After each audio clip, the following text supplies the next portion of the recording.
Adam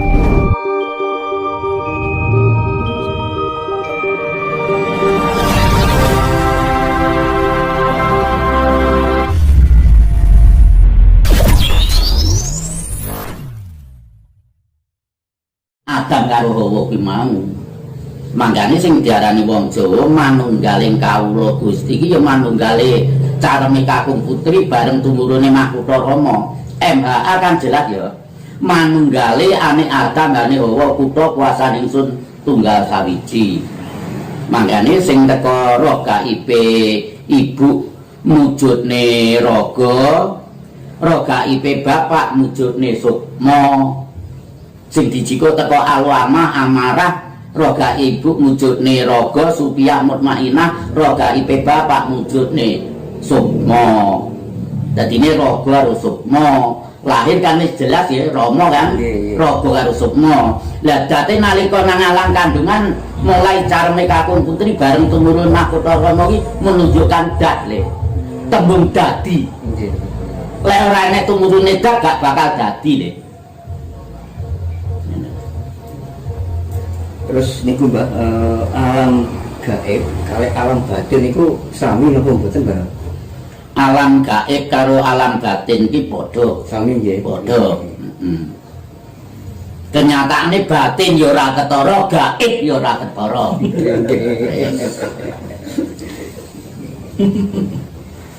Mane samubarange sing ora ketara diomongni menungso kuwi sing kena diarani gaib lho. Lho lek aku kowe iki kena wis diarani ala wujud. Nggih. Mangkane wong sing padha pinter-pinter iki ngomongne Gusti Allah iki ora diarani anu ora gaib. Wis wujud. Wujud Allah wujud aku kowe kuwi mau. Sing gaib iki sing diarani dat sing uripi ngono. Di sing gaib ya sing mlebu metu. Menungso sak donya mlebu metu ngakoni enek ora?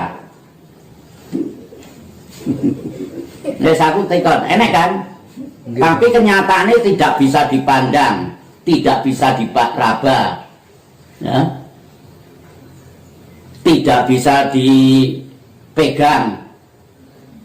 Ya kuwi lah sing diarani Gusti Allah. Mbah, sakniki kan kuwata Mbah, tiang-tiang pelaku spiritual. Itu kan bingung madosi Gusti Allah niku pripun. Ya saking gobloke wong nek trek bingung memang. Carane Mbah supados niku tiang-tiang mboten bingung terus kajenge mangertosi Tuhan niku gedhe pripun Mbah. Mboten bingung ngoten lho Mbah. Saiki ngene lho ya, diskusi lek tentang ngomongne Gusti Allah. Mboten walaupun arepe sampai 24 jam ya, enggak akan terjadi. Enggak akan terjadi. Mulai wis jelas kok ngene Mbah No suwung sejatine ngono kok. Jadi ini coba sing mempercayai suwung sejatinya ngono, percaya eneke Tuhan. Tuhan Gusti Allah Sang Yang Widi Allah. Kuwi kan gugur jeneng lho. Ya kae to, kitab kae mbok dirasane.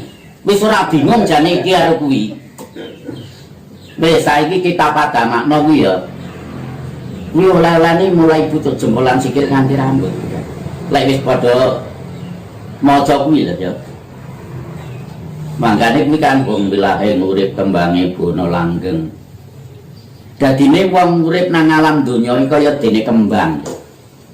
Maneka warna rupane, maneka warna ambune, maneka warna bentuke kan. Mangkane wong bilahe urip kembange bono langgeng, najan beda warna lan rupane cahyaku ngebahi jagat. Jagatku jagat cilik, jagat gedhe. Sing diarani jagat cilik iki sing mlebu metu iki awake dhewe iki nek diarani jagat cilik. Lek jagat gedhe kok akbar. Gusti Allah iki lek sing nang jagat gedhe ngebaki jagat. Lek jagat cilik ya ngebaki jagat cilik awake dhewe iki. Mangkane tembunge tanpa ambedani. Lah nek ngene kan ya tak omongi to. Wong lek wis ngomongi wong ngantanane urip kan ora beda ya Le. Dadine wong urip kuwi sing diarani Gusti Allah wujud. Lah nganti enek Gusti Allah enek muni aksara iki dhisik lek awalane ora enek huruf ana caraka apa iso muni. Gak iso. Saiki ya tentang Jawa, Latin, Cina, Arab iki kan guru. Piye ya lek ngene kan aksara ya. Terus digawe basa. Jadi sing diomongne wong-wong Arab iki kan ya basa Arab ngono ya. Basane mbakno iki diarapne keneng ora? Lha kan ya basa Arab, basa Cina, basa Latin kan ngono ya. Ikut Mbah. Tapi sing bener iki memang Latine yang bisa menerjemahkan huruf telu mau. Cinane iso dilatine, Jawane iso dilatine, Arabe apa dene. Kan lek dilatine kan padha.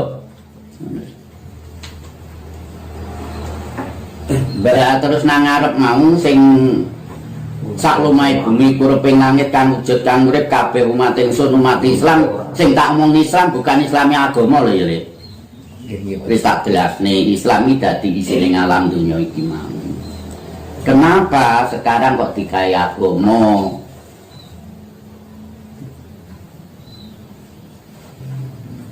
Lek teko pahami Mbah Non nuju nang Islam kuwi lek ora iman dhisik ya akhire iso dipenjara.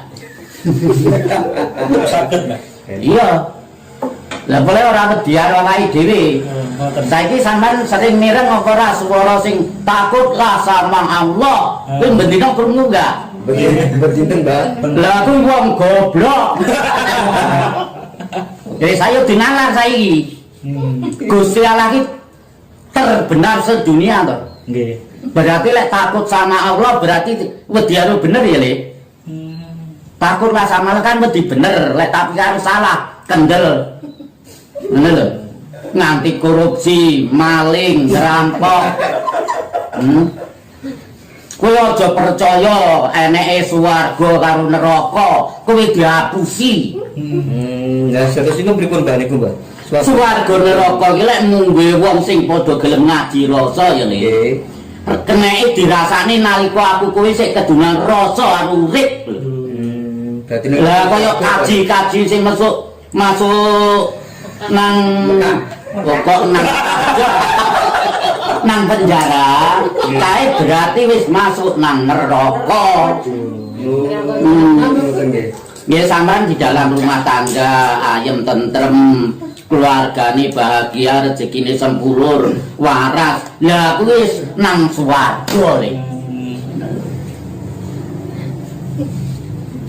Abal-abal swarga karo neraka. Ya nggih terus swarga niku wonten bidadari ini berarti mboten Mbak. Alah sing ngapusi kon rene sing ngomong. Ayo. Wis saiki ayo dilogikane Le ya. Iki tan liyane cara Arab gak enek sing pelajarane katanya. Kuwabe di kitab Arab katanya. Wis ora entek katanya. Ora enek sing jariku. Lah iki kan jarine Mbak Laino. Ngono lho. Bener, Mbak. Tanggung jawab. Kados kiamat niku to, Mbak. Kiamat kan terus kan besok kan sampe entek besuke mboten. Ya saiki kok goblok men Gusti Allah gawe jagat arepe dihancurne dhewe. Masuk akal enggak? Iman to nggih. Lho lek gawe dhewe wangi meteng nih. Kok arepe dirusak ya. Enek itu masalah. Lho sandene kiamat ya Le, bukan ribuan tahun ya pisan ya. Nggih. Ya kudu omongne tok kan.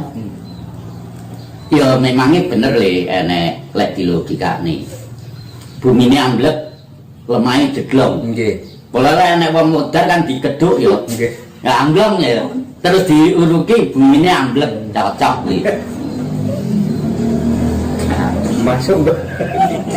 Ya lek kiamat gobro ya percaya lek kenyataan. Lek kiamat bumine cara langite amblek 1000% aku ndak percaya.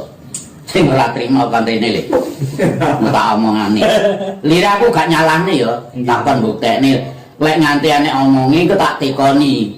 Nggih endi saksine sapa, jam pira ngono to. Arepe tak tekoki ngono. Ya kudu enek saksine to.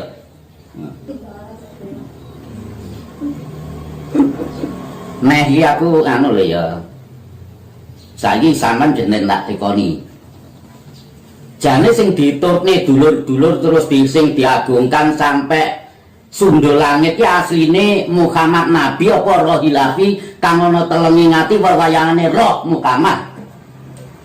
Iku mbane bingung. Lho tapi lek teko pahame Mbah No ya Le. Nggih, Mbah. Sing diperingati dulur-dulur umat Islam kuwi jelas lek Muhammad Nabi kae. Nggih. Contone saiki arek cilik sakmene ya. Nggih. Wis ditekoni kelahirane Muhammad jelas dinane Isnin, bulan Maulud, tahun gajah ya. Bapake jenenge Abdullah. Wis jelas to, berarti asli Nabi Muhammad kae sing diperingati. Sosoke banget. Sosoke tapi lek tatanan Jawa ya Le. Nggih. Muhammad iki roh ilahi kang ana telenge ngati wewayangane roh Muhammad kang dadi degeke uripe wong manungsa sak donya iki. Tanpa Muhammad modar kabeh. Roh iki dak ngono. Nggih. Wes, jam lek Muhammad iki aku duwe kepercayaan ya Le. Oh nyatane lahir kowe. Tapi sing ngomongi ustaz-ustaz kok pinter-pinter ya. Lahire Muhammad ngomongi mencorong. Terus gantenge tanpa tanding kan ngono kan. Padahal teko lahire bapake dhewe ora roh ya. Kok iso nyeritakne lahire Muhammad sing ribuan tahun misal. Ya maksudku kan ora nyalahne ya, tadi aja nemen-nemen nek goblok dene. Wis contoh saiki. Aku ora ngarani siji cilik agama ya. Nggih. Enek agama saiki padha tukaran, lek ngono wae. Agama iki sing ditutne agama salah. Kan bae. Lha lek agama bener gak tukaran le. Engko sing rumangsa kecocok rasane lek ora trimo omong ngono kon golek mbas laino ya. Kowe tak omongane. Aku gak nyalahne kowe. Nggih, Pak. Meluruskan karepku ben padha rukun. Saya. Ya nyatane saiki siji agama arepe jotosan kok siji agama. Satu agama. Satu agama saiki dinani iki ngetren.